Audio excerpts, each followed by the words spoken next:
There are a few videos around on using a tillering setup, but I thought I'd actually make one to show how to set up your tillering setup.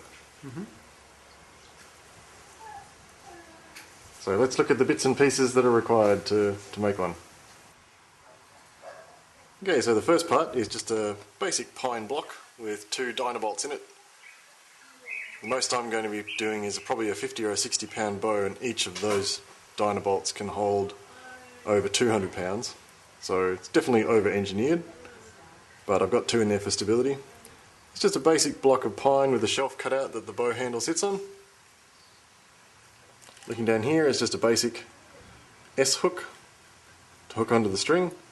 This screw here is just where I put it when I'm not using it. Basic nylon rope with a basic knot in it.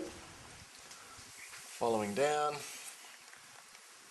I've got a small dynabolt in the wall.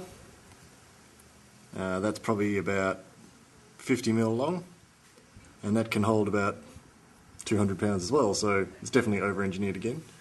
With a stainless steel little D-shackle, and this pulley is from a boating store.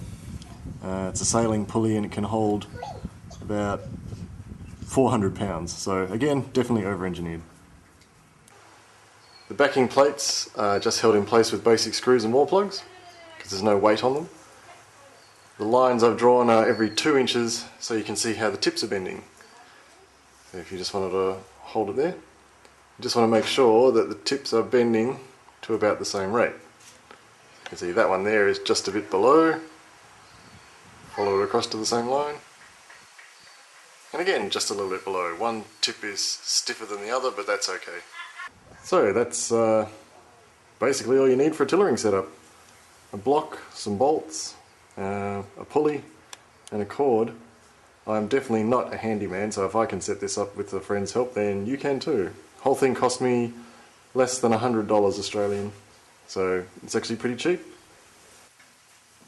The cheap basic alternative is a basic tillering stick.